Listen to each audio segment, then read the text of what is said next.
अस्सलाम वालेकुम दोस्तों, तब्दीली आती नहीं, तब्दीली लानी पड़ती है। जी हाँ दोस्तों, आज एक ऐसे शख्स ने अदालत में दरख्वास्त जमा करा दी कि सरफराज अहमद कप्तानी के लायक नहीं है, इसे नाअहल करार देकर नवाज शरीफ की तरह टीम से फारिग कर दिया जाए।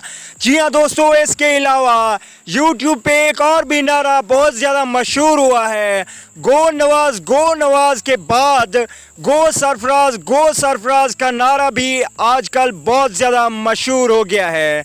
इसलिए मैं आप लोगों से गुजारिश करूंगा कि नीचे कमेंट सेक्शन में ज़रूर लिखें गो सरफराज गो। तो दोस्तों, आप लोगों को बताते चलें कि सरफराज अहमद को फारिग करने की दरख्वास्त मुस्लिम लीग नून के रुकन ज़हीर इकबाल ने जमा कराई है। ज़हीर इकबाल ने पंजाब असम्बली से दरख्वास्त की है कि Pakistan cricket team T20 series हारा है श्रीलंका से। श्रीलंका एक कमज़ोर हरीफ था, फिर भी पाकिस्तान टीम श्रीलंका से हार गई।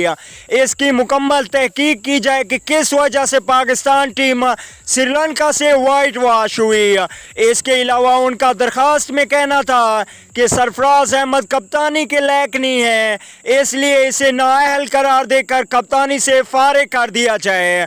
तो दोस्तों, आप लोगों ने कमेंट करके ज़रूर बताना है कि मुस्लिम लीग नून के रुकन ज़हीर इकबाल की ये दरख्वास्त सही है या गलत है। सरफराज अहमद को कप्तान बनाना चाहिए, ऑस्ट्रेलिया के खिलाफ सीरीज़ आ रही है, उसमें सरफराज अहमद को कप्तान रहना चाहिए या सरफराज अहमद को फारिग कर दिया जाए। इससे पहले भी शाहिद खान अफरीदी, शुएब अख्तर भी सरफराज अहमद पर खासी तनकीद कर चुके हैं। अगली वीडियो तक के लिए इजाज़त दीजिए। आला निगहबान।